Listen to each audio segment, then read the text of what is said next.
Strictly Genteel is one of those unique and singular numbers in Frank Zappa's catalogue, as it's lyrical and somewhat operatic in pathos, and even somewhat conventional to a degree, as it's basically a set of variations over a chord progression that stays largely intact throughout. It has some trademark Zappa moves, thick modal harmony, notes from the machine gun, and polyclimactic bombast. If you like this video, please consider subscribing to the channel. Also, you'll find my bachelor thesis in the description box below, where I cover multiple things like Inca Roads to Black Page and the use of his chord Bible. The first question to ask when analyzing a seemingly obviously tonal piece like this is, what key is it in? There seems to be a consensus that Strictly Genteel is a D major, which I mostly agree with, but there are nevertheless some ambiguities that I want to briefly address. So back in the day, in the Western European tradition, there were certain unambiguous indicators of what key a piece was in. Firstly, there was the key signature, which instantly limits your options to two, the major and the relative minor, and also secondly the dominant seventh chord, which constantly resolved to the one chord. As far as I know, Zappa didn't use key signatures, and he also detested the 5-to-1 cadence and called it the essence of white people music, and he didn't mean that in a positive way. So traditional textbook harmony doesn't get you very far when analyzing Zappa. It's necessary to know about the 7 modes of the major scale in the 20th century popular sense, which simply means the tonicizing of major scale notes besides the traditional 1 and 2 roots. Here's how Zappa creates some modal sounds in Strictly Genteel. Zappa plonks down the bass note D, over which he alternates the D major and E major chords, thus creating a Lydian sound, D Lydian.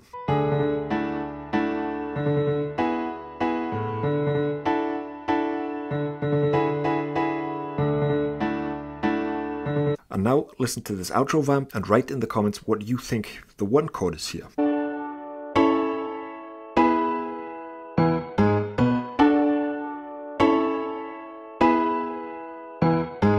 To me, I can't help but hear the E chord as the 1, which would be E Mixolydian. And this also isn't a particularly fancy chord progression or anything. It's what people call the classic rock cadence, which went on to become fairly ubiquitous since then. The Beatles used it in the chorus of With a Little Help from My Friends, and in the outro of Hey Jude. This is the Ghostbusters theme, Sweet Child of Mine, and possibly every single AC/DC song.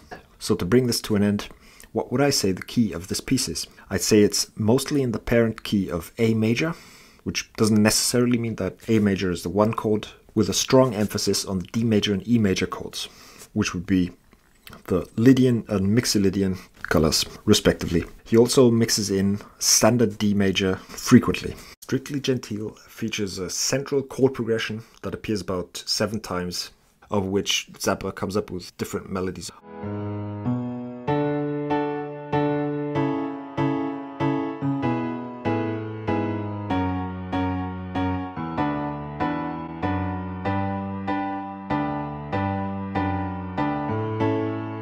I almost don't really want to apply Roman numerals here because of the aforementioned ambiguities. It's possible that Zappa conceived of the first 3 chords as a 4-1-5 in A major, which would make this G major a borrowed chord from A Mixolydian. Or do we interpret the first 3 chords as the classic rock cadence, which would be E Mixolydian, and that yields different kinds of numerals. Let's go with the consensus option, D major, for the sake of simplicity. This makes E the Lydian 2 chord, B minor the 6 chord, G and A the 4 and 5 chords. F sharp major is the actual, and in Zappa's case, rare instance of an actual secondary dominant chord, which leads to the B minor chord. He often uses this chord even in a classical way, moving from the 3rd inversion dominant 7th form to the 1st inversion of the target chord.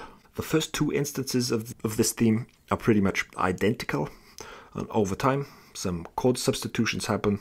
For example, the E major gets subbed out for E minor,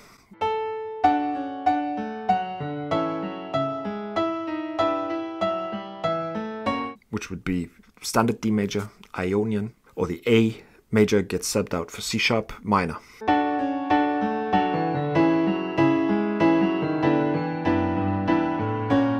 The melodies usually occur over 8 bars, after which there are some slower, sustained chord movements. Usually the A chord moves to the E chord, which then functions as sort of a pickup bar back to the D major in another instance of a variation.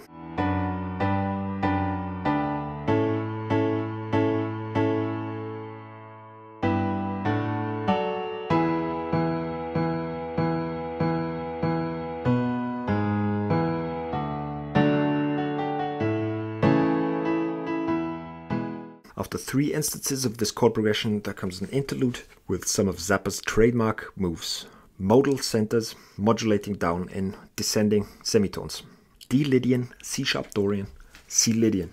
Then the bass goes from G to A and back to E, mirroring the tail end of the central chord progression. Let's take a closer look at the interlude. Top voice targets chord tones of D major and E major over a static D major add 2 chord. And this targeting alternates every measure, targeting D major for one measure, E major in the next.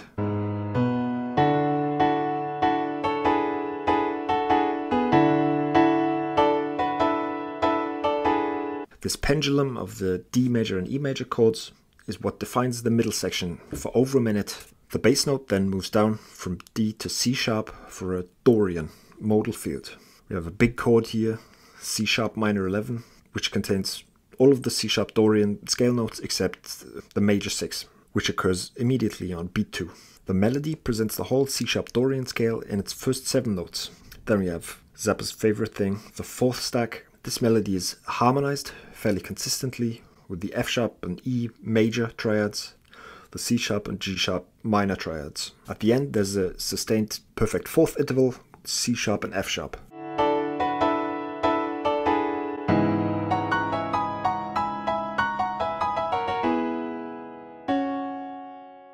F sharp becomes the common tone when modulating to C Lydian.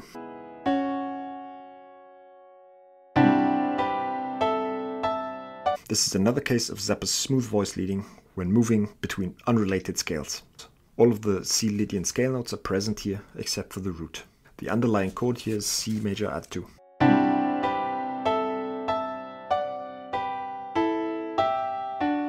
C Lydian then moves to G Lydian to what's essentially A major over G voicing. This septuplet here is just the arpeggiated form of the A over G voicing.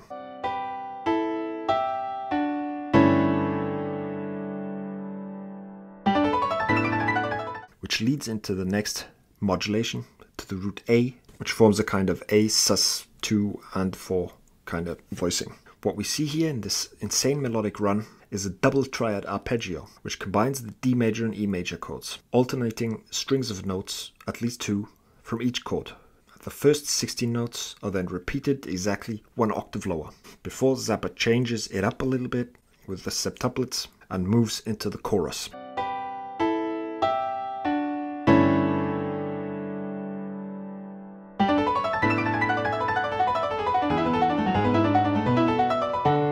I call this chorus because in the original version the lyrics here are the same and it just has that chorus vibe. It's a standard 1-5-4-5 progression in D major and all the triads are add 2.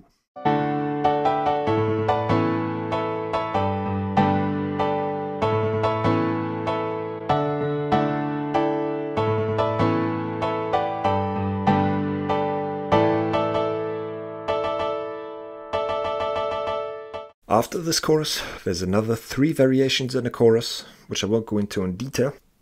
The next noteworthy moment comes with the 6th variation, where the melody is extended for a couple bars, cadencing to the note D over a D sus 2 and 4 type of chord, which leads to the middle section.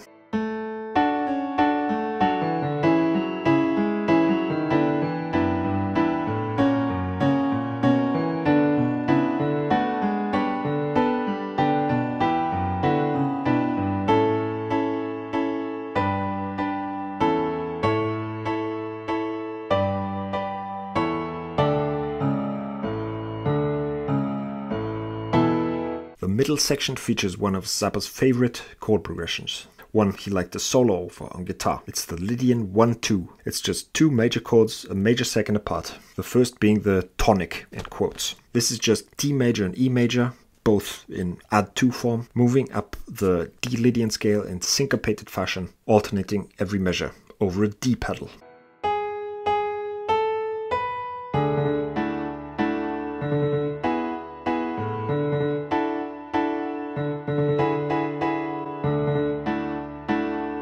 Then this chord alternation becomes a fanfare. Every chord is being held for 4 measures. This fanfare comes in different rhythms across Zappa's different versions, but it always has the same gist.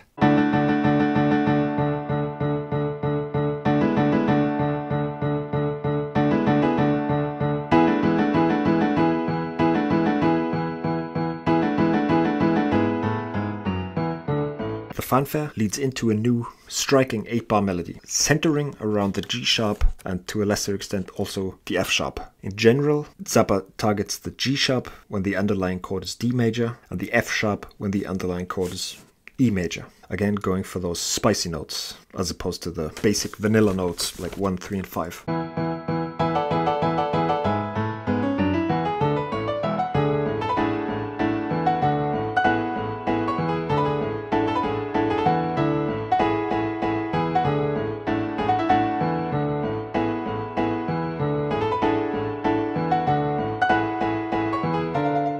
The bass note D is then reinterpreted in a sudden, dramatic, and in my opinion, amazing modulation. The D becomes the 3rd in a B-flat major add-2 chord.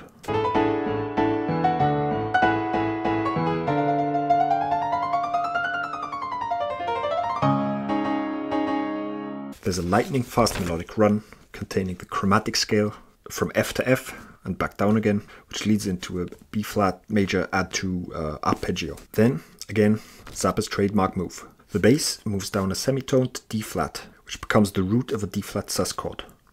In the orchestral versions, I can also hear the G-flat, which would be again this sus 2 and 4 kind of chord. This is also reflected by the D-flat sus 4 arpeggio, which leads into the next modulation, again down a semitone.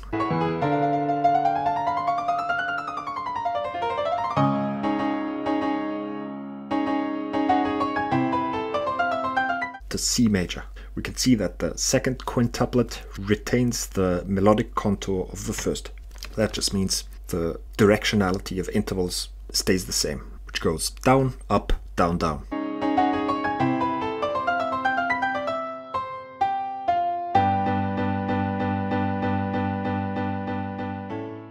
After C major follows the G major and then the A major chords. Interestingly enough, this bass movement, D to D flat to C to G to A, mirrors the bass movement of the interlude exactly. Then comes what seems like a 7th variation on the central chord progression, but it gets gradually morphed out of recognition with some wild chords.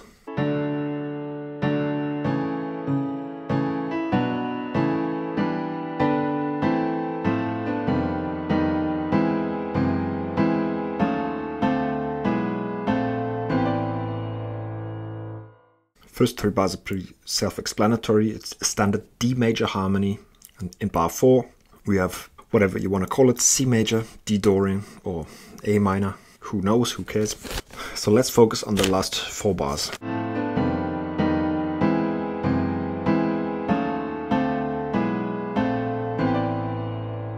There's a melodic idea, major 3rd plus semitone, which is then a transposed upper semitone in the next bar.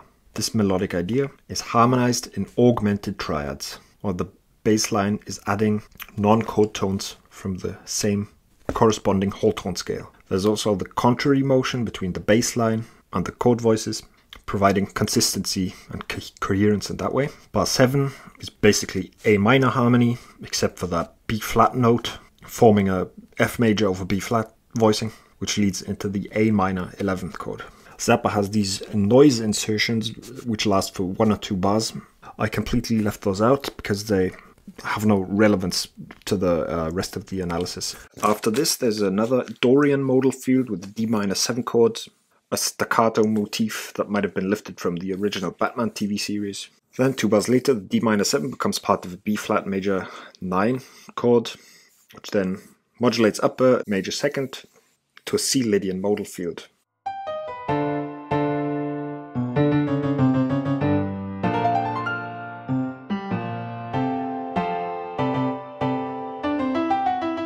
underlying chord is G major, add 2 over C. Here we see a melodic run with some of Zappa's characteristic repeated notes and pitch content you might describe as arpeggios. C major, add 2, followed by D major, add 2, a 4th stack, which leads into a D major, add 4 arpeggio.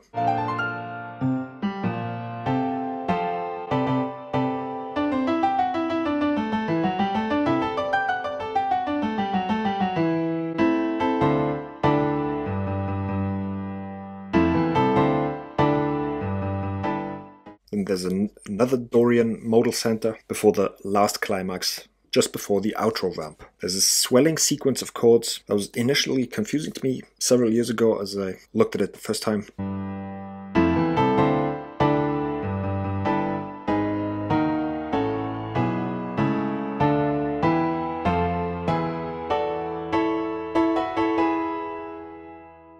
Multiple things here provide coherence, continuity, and sort of dramaturgical quality. There's the linearity of the bass line, moving in stepwise motion, except for this huge tritone leap, outlining the parent key of A major.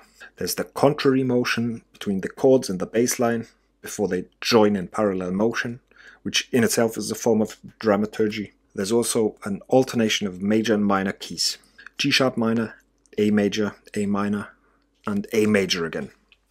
It sort of oscillates between dark and bright. There's also this chromatic melodic line in the first 4 chords, which in itself sort of glues disparate things together. Like, for example, this move from the D sharp minor chord to F sharp minor, which is a chromatic mediant. And the A major chord also leads nicely into the D minor chord.